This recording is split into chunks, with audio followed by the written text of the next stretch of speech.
नमस्कार दोस्तों, आप सभी का बहुत बहुत स्वागत है हमारे YouTube channel study point with स्थान में। तो मित्रों, आज हम लेकर आए हैं ITI वालों के लिए फीटर के टेक्निकल क्वेश्चन जो कि बहुत इंपॉर्टेंट है सभी एक देशी एग्जामों जैसे DMRC, LMRC, UPRVNL। खासकर UPRVNL को ध्यान में रखकर ये हम प्रश्न लेकर आए हैं। तो जो फीटर वाले अब थोड़ा सतर्क हो जाइए क्योंकि यहाँ पर आपको नौकरी लेना है, ठीक है। तो आज हम ये हमारा का पहला पार्ट है जिसमें कि 70 प्लस क्वेश्चन आपको कराएंगे। इसी तरह से ये हमारा देखिए हैंड टूल का है। इसके बाद हम आपको चैप्टर वाइज और पार्ट टू पार्ट आपको डेली क्वेश्चन कराएंगे। आप हमारे वीडियो तक अंत तक बने रहे। और यदि आप चैनल पर नए हैं तो चैनल को सब्सक्राइब कर लें, साथ साथ लाइक शेयर कमेंट भी कर दें और अपने मित्रों को भी शेयर कर दें जिससे कि उनको भी ये नए प्रश्न मिलते रहें।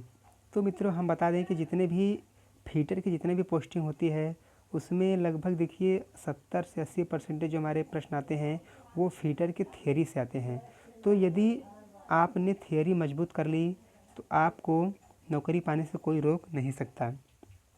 तो पूरे मन से और पूरे लगन से इस वीडियो को देखिए और प्रश्न को अच्छे से समझिए और उसको लर्न करिए। तो चलिए सीधे चलते हैं आज के अपने पहले प्रश्न पर। तो देखिए आज का जो पहला प्रश्न है, किस हैमर का प्रयोग चिपिंग और रिवेटिंग करने के लिए किया जाता है? तो किस हैमर का मित्रों?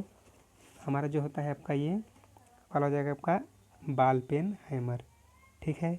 बात करते हैं अगले प्रश्न की। BIS के अनुसार बॉल पेन हैमर कितने वजन तक पाए जाते हैं? तो जो हमारे बॉल पेन हैमर होते हैं वो 0.1 kg से 0.9 kg तक पाए जाते हैं। बात करते हैं अगले प्रश्न की। तो जो देखिए हमारा अगला प्रश्न है, किस हैमर का प्रयोग सीट के जाब में नालियाँ बनाने के लिए किया जाता है? तो हमारा किया जाता है स्ट्रेट पेन हैमर का, ठीक है। नेक्स्ट है, किस हैमर की बॉडी स्टील की बनी होती है? तो मित्रों हमारी जो प्लास्टिक हैमर की जो बॉडी होती है किसकी बनी होती है? स्टील की वो बनी होती है। चलिए अगला क्वेश्चन देखते हैं। अगला हमारा क्वेश्चन है, हल्के कार्यों के लिए किस हैमर का प्रयोग किया जाता है? तो जो हमारे हल्के कार्यों के लिए देखिए क्या होता है आपका प्लास्टिक हैमर का प्रयोग किया जाता है। नेक्स्ट है, स्लेज हैमर के लिए हैंडल की लंबाई कितनी होनी चाहिए? तो जो हमारा देखिए स्लेज हैमर होता है, जो भारी हैमर होता है, उसकी जो देखिए हत्थे की लंबाई होती है वो 60 सेमी से 90 सेमी होती है। नेक्स्ट क्वेश्चन है, नेक्स्ट क्वेश्चन हमारा देखिए 7वां है, चोकिंग होता है। तो देखिए मित्रों, चोकिंग जो हमारा होता है हैमर के हैंडल को हेड के नज़दीक से पकड़ना। जब किसी हैंडल को उसके हेड के नज़दीक से पकड़ते हैं तो उसे क्या कहते हैं? चोकिंग कहते हैं। चलिए अगला देखते हैं। अगला हमारा प्रश्न है, 8वां प्रश्न है, हैमर के स्ट्राइकिंग फेस की हार्डनेस कितनी होती है? तो जो हैमर के स्ट्राइकिंग फेस की हार्डनेस होती है वो होती है 49 से 56 HRC, जो कि देखिए हार्डनेस होती है रॉकवेल और तरह तरह की विधियों से मापी जाती है। नेक्स्ट है, बेंच वाइस के जाप प्लेटें किस धातु की बनी होती है? तो देखिए जो हमारा जाप प्लेटें होती हैं वो टूल स्टील की बनी होती हैं। तो बेंच वाइस में आपकी 2 जा होती हैं, एक मूवेबल जा और एक स्थिर जा, ठीक है। तो जो जाप प्लेटें होती हैं वो टूल स्टील की बनी होती हैं। नेक्स्ट देखते हैं। हमारा प्रश्न है, बेंच वाइस के हैंडल निम्न धातु के बनाए जाते हैं, ठीक है। तो देखिए जो हैंडल होता है वो माइल्ड स्टील के, स्पिंडल और हैंडल जो बेंच वाइस के होते हैं वो सभी क्या होते हैं? माइल्ड स्टील के बनाए जाते हैं, ठीक है। नेक्स्ट है, सेट स्पैनर के सिरे अक्ष के साथ कितना कोण बनाता है? तो वो बनाता है आपका 15 डिग्री का, ठीक है। नेक्स्ट क्वेश्चन है, देखिए मतलब सभी क्वेश्चन बहुत ही इंपॉर्टेंट है, खासकर आपको थियरी को एकदम अच्छे से क्लियर करना है, ठीक है। क्योंकि सबसे ज़्यादा प्रश्न आपके 75% या देखिए अगर हम बात करें UPRVNL की तो उसमें से देखिए 200 क्वेश्चन आएगा जिसमें से 150 क्वेश्चन आपका थियरी से रहेगा, ठीक है। तो थियरी पे आपको विशेष ध्यान देना है। चलिए बात करते हैं बड़े क्वेश्चन की। तो निम्न में से कौन सा स्पैनर का दोष है? तो इसमें देखिए स्पैनर का जो दोष है वो आपका हो जाएगा ये सभी, ठीक ना। क्रैंक, जाप का खुल जाना, किनारे फट जाना, सभी स्पैनर के दोष हैं। नेक्स्ट है आपका, निम्नलिखित में से कौन सा पेचकस के पार्ट हैं? तो देखिए हैंडल भी होता है, सैंक भी होता है और ब्लेड भी, तो ये सभी हमारे हैंडल के पार्ट हैं। अगला प्रश्न है, पेचकस की साइज़ किस चीज़ से लिया जाता है? तो ध्यान देना मित्रों, जो हमारी देखिए पेचकस की साइज़ होती है वो हमारे देखिए सैंक की लंबाई और टिप की चौड़ाई दोनों से ली जाती है। तो हमारा जो उत्तर होगा वो सी हो जाएगा। ठीक है, अगला देखिए 15वां क्वेश्चन है, निम्न में से प्लायर्स के भाग हैं। तो देखिए हैंडल भी होता है प्लायर्स का भाग, रिवेट भी होता है, जा भी होता है, तो ये सभी हो जाएगा। ठीक है, चलिए नेक्स्ट क्वेश्चन। अगला क्वेश्चन आपका हमारा है देखिए, सॉरी 15वां, अब चलते देखिए इधर से 16वां क्वेश्चन, चलिए चलते हैं। ठीक है, हैमर प्रायः बनाए जाते हैं। तो देखिए जो हमारे हैमर होते हैं वो बनाए जाते हैं हाई कार्बन स्टील से। ठीक है, नेक्स्ट है, बेंच वाइस के बॉक्स नट की धातु होती है। तो देखिए जो बेंच वाइस की जो बॉक्स नट होती है वो क्या होती है? कास्ट आयरन की होती है। अगला प्रश्न है हमारा, बेंच वाइस को फिट करते समय उसके ऊपरी फेस की ऊंचाई होनी चाहिए। ठीक है, तो देखिए जो बेंच वाइस को हम जब बेंच पर फिट करते हैं तो उसकी जो ऊंचाई होनी चाहिए वो कारीगर की को कोहनी के बराबर, जबकि वो अपनी बाजू मोड़कर उंगलियों को ठुड्डी से लगाकर खड़ा हो। तो इसका पहला हमारा सही हो जाएगा। नेक्स्ट है, हैमर का वर्गीकरण किया जाता है। ठीक है, तो देखिए जो हमारा हैमर का वर्गीकरण किया जाता है वो उसके पेन के आकार और तोल के अनुसार किया जाता है। ठीक है, अगला क्वेश्चन है हमारा, हैमर का आई होल सेंटर की ओर अंडाकार और टेपर रहता है क्योंकि? तो देखिए जो हमारा हैमर का आई होल होता है वो सेंटर की ओर हल्का सा अंडाकार और टेपर होता है। ठीक है, जिससे कि इसमें हैंडल आसानी से फिट करके वेज लगाई जा सके और चोट लगाते समय हैमर घूमे न। ठीक है, अगला प्रश्न है, अगला है, हैमर के स्ट्राइकिंग फेसों की हार्डनेस कितनी होती है? तो देखिए जो हमारा हैमर का जो स्ट्राइकिंग फेस की हार्डनेस होती है वो 49 से 56 HRC होती है। नेक्स्ट है, किस वाइस को पैरेलल जा वाइस भी कहते हैं? तो ध्यान देना मित्रों, किसको कहेंगे? तो हम कहेंगे ये बेंच वाइस को। ठीक है, अगला प्रश्न है 30वां, अस्थायी रूप से फिट किए जाने वाले पार्ट प्राय नट और बोल्ट के द्वारा जोड़े जो हैं, जिनको कसने और ढीला कसने के लिए एक प्रकार का टूल प्रयोग में लाया जाता है, जिसे क्या कहते हैं? तो उसे हम क्या कहेंगे मित्रों, आप समझ सकते हैं। वो हमारा क्या होता है?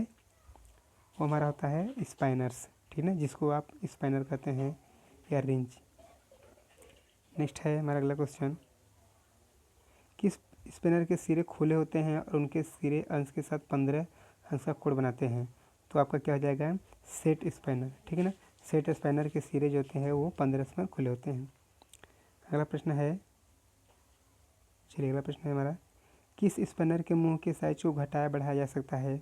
उसकी बनावट में 2 जा होते हैं, एक जा फिक्स्ड और दूसरा मूवेबल। तो समझ सकते हैं आपका क्या होगा, ये एडजस्टेबल स्पैनर होगा। ठीक है, 25वां। नेक्स्ट है, जिस औजार की सहायता से पेंच को कसा ढीला किया जाता है उसे क्या कहते हैं? तो उसे हम क्या कहते हैं? उसे हम क्या कहेंगे? उसे हम पेचकस कहते हैं। ठीक है, तो पेचकस के द्वारा हम किसी भी पेच को कसा ढीला जा सकता है। 27वां क्वेश्चन है, वह कौन सा टूल है जिसका प्रयोग कार्य करते समय छोटे जाप को पकड़ने के लिए किया जाता है? तो उसका हम देखिए क्या करते हैं, आपका 27वें का उत्तर हो जाएगा ए प्लायर, जिसको हम स्प्लायर कहते हैं। ठीक है, चलिए आते हैं 28वें क्वेश्चन पर। 28वां क्वेश्चन है, प्लायर के कौन कौन से प्रकार हैं? तो साइड कटिंग प्लायर भी है, लॉन्ग नोच प्लायर भी है, स्लिप कटिंग, तो ये सभी हमारा उत्तर सही हो जाएगा। ठीक है, पेचकस का कौन प्रकार है? तो देखिए स्टैंडर्ड स्क्रू ड्राइवर भी है, हैवी ड्यूटी स्क्रू ड्राइवर भी है, फिलिप शेड स्क्रू ड्राइवर भी है, तो हमारा सभी करेक्ट हो जाएगा। नेक्स्ट है अगला हमारा देखिए है, बहुत ही इंपॉर्टेंट है, बहुत बार पूछा जाता है, 1 माइक्रोन का मान कितना होता है? तो देखिए जो 1 माइक्रोन का मान होता है वो 0.001 मिमी होता है। ठीक है, अगला प्रश्न है, कौन सा स्पैनर षट्भुज आकार की छड़ से बनाया जाता है जिसका सिरा 90 से कोण में मोड़ दिया जाता है? तो कौन सा होगा आपका? इसका हो जाएगा आपका एलन की। ठीक है, बात करते हैं अगले प्रश्न की।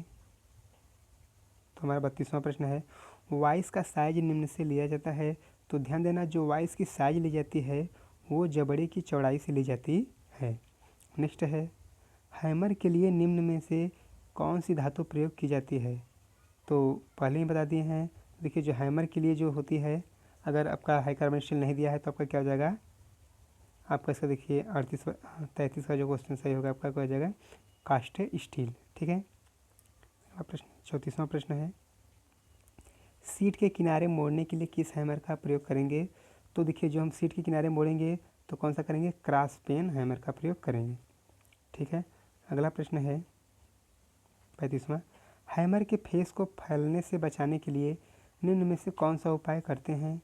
तो ध्यान देना, फेस को फैलने से बचाने के लिए हम क्या करते हैं, फेस व पिन को हार्ड व टेम्पर कर देते हैं। ठीक है। नेक्स्ट है हमारा, यदि कार्य स्थान पर एक स्पैनर को ले जाना हो तो आप किस स्पैनर को ले जाना पसंद करेंगे? तो कौन सा ले जाना पसंद करेंगे?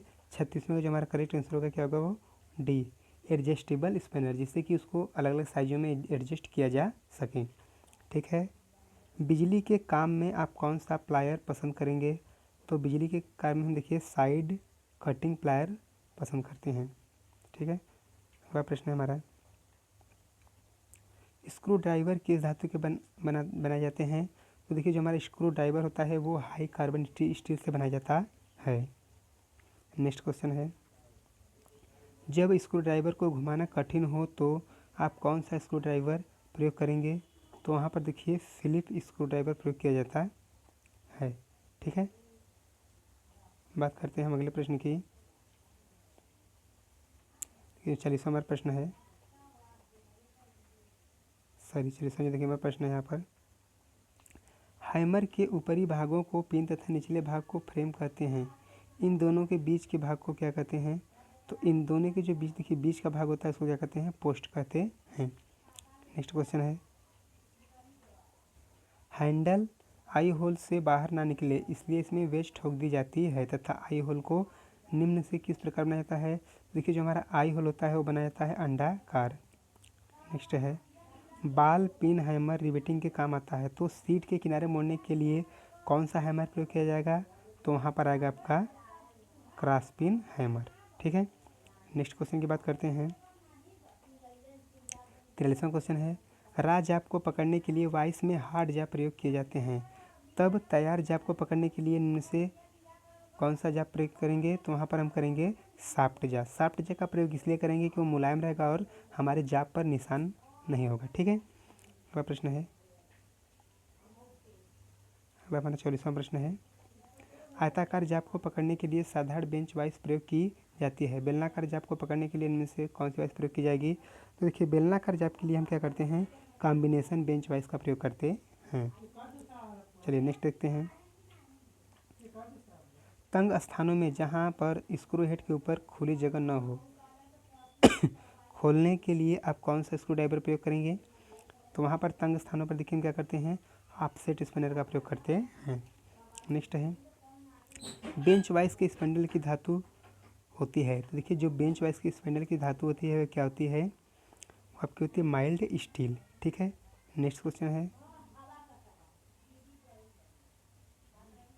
अगला देखिए हमारा 37वां क्वेश्चन है, देख लेते हैं, निम्नलिखित में से किस प्रकार के हैमर के प्रयोग रिविट की सैंग को फैलाकर हेड का आकार बनाने के लिए किया जाता है? तो क्या जाता है आपका बाल पिन हैमर का। ठीक है। नेक्स्ट क्वेश्चन है आपका यहाँ पर, बेंच वाइस को पैरेलल जा वाइस भी कहते हैं, क्योंकि देखिए बेंच वाइस को पैरेलल जा वाइस इसलिए कहते हैं क्योंकि देखिए इसका जो मूवेल जा फिक्स जा के समांतर मूव करता है। नेक्स्ट और देखिए वीडियो का लास्ट क्वेश्चन है। ठीक है। हैंड वाइस का प्रयोग किया जाता है, तो देखिए मित्रों जो हैंड वाइस का जो प्रयोग किया जाता है वो बहुत छोटे छोटे कार्यों को करने के लिए किया जाता है, तो इसका सही उत्तर क्या हो जाएगा, डी हो जाएगा। तो इसी के साथ क्या होता है, देखिए ये हैंड टूल का आज का हमारा ये टॉपिक समाप्त होता है। तो मिलेंगे अगले टॉपिक में। इससे पहले क्या करिए, इसी प्रकार हमारे वीडियो को देखते रहिए, ठीक है। और हम क्या करेंगे, पार्ट टू पार्ट आपको ये हैंड टूल का था, तो उसके बाद हम अगला क्या करेंगे, अगले चैप्टर का अपलोड करेंगे, ठीक, जो कि आपको सभी देशी एग्जाम के लिए बहुत ही इंपॉर्टेंट साबित होगा। जय हिंद।